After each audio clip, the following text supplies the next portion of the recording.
Hey guys, making this video for someone who goes by the name G Buck 1212. That's the letter G and then BUCK 1212. He wanted me to show my 14K Summit Series knives.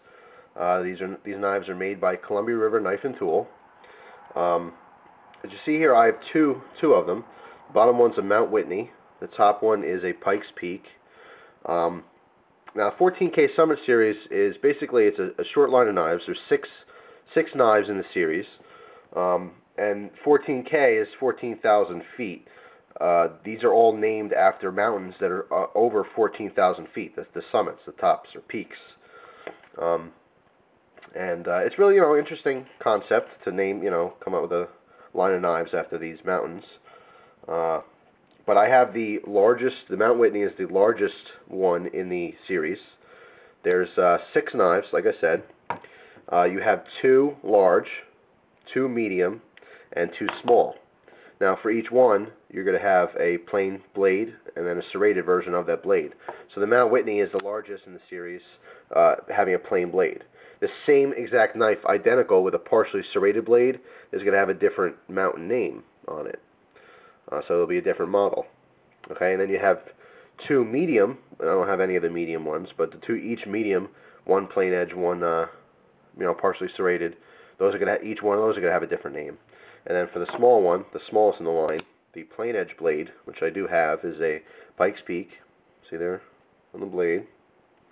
And then the same knife in partially serrated has a separate name, and I don't really know what they are offhand. But like I said, they're all named after mountains that are over 14,000 feet tall. So, I love these knives. These have 420J2 stainless steel blades. 420J2 is it's an okay blade, steel. It's fairly soft, but it definitely has its advantages. These are very easily resharpened. If you use your knife a lot, like a real lot, I wouldn't really recommend this type of blade steel, just because it won't hold an edge, as long. Now, I also want to mention, in my videos, sometimes I talk about different blade steels, and this is good, and this is just okay. I never say anything's bad, and it's because nothing really is bad, except for poorly heat-treated steels from, China and stuff like that on really, really cheap knives. 420J2 in the knife community isn't anything special. It's nothing to brag about, nothing to really say, this is awesome, stuff like that. But it definitely gets the job done. A lot of steels definitely get the job done. And it's just a matter of how what kind of knives you're used to and how often you think is acceptable to sharpen your knife. Someone who uses their knife casually, like myself, I use my knife almost every day, but I only cut 2 or 3 things during the day. I don't use my knife for my profession. For my job. Sometimes I do, but I'm not cutting all day long, so I don't need a really high performance blade steel, as probably most of you don't. So this will perform, just fine,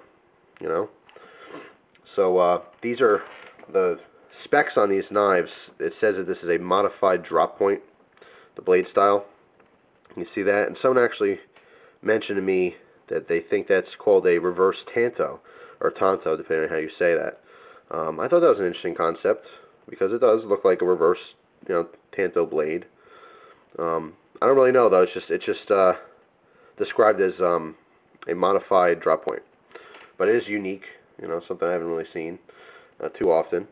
It has a bead blasted finish, which is very common on, knives. A lot of folders, but I'd say more in the like 20 to probably $80 range. There's a lot of them are bead blasted, which is kind of a gray finish. You see this kind of stripe here. That's just where the grind line stops. That's just rubbing. The finish is rubbed off just from use. You see here it says Mount Whitney on the back. Both of these knives are completely identical. The only thing different, again, is just the size. Okay, so everything is completely identical to the T. These are actually, because they're all metal construction, they're a little bit on the heavier side. Definitely, nice and beefy. This Mount Whitney, I think, is a little bit too heavy for, like, now that it's summertime, I wear, like, cargo shorts and stuff like that. It's a little bit heavy, weighs it down just a little bit.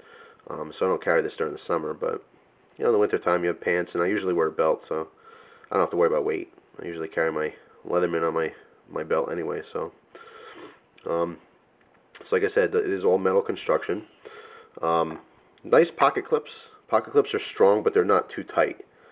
I have a problem. The only company that I really have a problem with, and they make great knives, is Cold Steel. Now, I say they make great knives. They're kind of hit and miss. Some of their stuff is just awesome, and some of their stuff is kind of like, just not for me, kind of a thing. But their pocket clips I've always had a problem with. Just very, very tight. This one happens to be perfect. Nice and easy to get in on your pants. It doesn't rip your pants up, but it's definitely not going to fall off.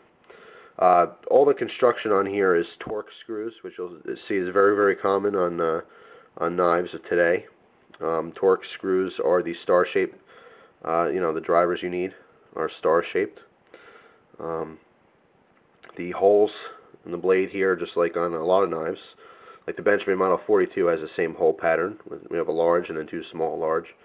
It adds aesthetics, it looks nice, but because of this all-metal construction, what the real purpose for these is just to reduce the weight. By doing that, you're taking out a little bit of the weight. And even with these holes, like I said, it's a little bit hefty, so that's definitely a good design. Both of these have nice beefy liner locks, and they both have the locks system, which if you're not familiar, Columbia River Knife and Tool uses this on some of their knives. I believe it's named after the the designer or creator. It's LAWKS, locks or locks.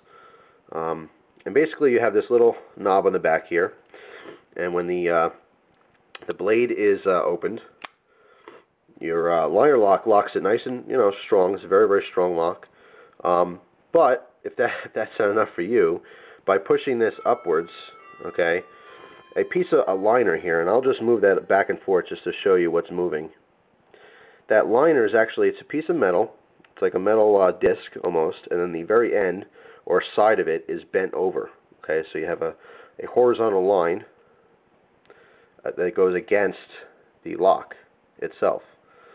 So when you move this all the way down, what you're doing is you're filling this space to the left of the liner lock. So there is no way you can push this over to unlock or disengage the locking mechanism on the blade. So this makes for obviously an extremely, extremely strong locking mechanism. It's basically locking the lock, So I have to say, during normal use, even if you're really beating this up, there's no way this thing's going to fold on you. It's really just mentally, I mean, even without it, these knives are strong. I've never had these fail on me ever. But, it's just, I guess, peace of mind. You just flip that up, and, you're ready to go. For sure that it's not going to fail on you. But they're very nice knives. I really like them. Very smooth, as you can see. You have dual thumb studs, which makes this truly ambidextrous. Meaning that you can open this lefty. I'm a little retarded with my left hand. Now, the problem I have with liner locks that have dual thumb studs is, yeah, they're righty or lefty usable, but then when you get to the liner, it's still going the same way. It's a little awkward for me to be pulling it this way, to close this. But, I can still do it if I needed to. God forbid I ever lose my right arm. I should be practicing this, because I'll still be a knife nut. But, very, very smooth, very fast. You see here, just a little flick of the thumb. You got that blade nice and open. Same with the large one. Locks was on. Nice and smooth. So, in my opinion, very nice knives. If you want, I have a ruler here. I'm just going to very quickly measure just the blades. On the Pike's Peak, looks like the blade's roughly a little under 2 3/4 inches long, complete length.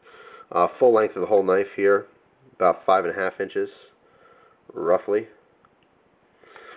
On the Mount Whitney, blade length about a little under 3.5 inches. Oh no, the full length is a little over 3.5 inches, more towards 3 1/4 or 3 3/4 inches, excuse me.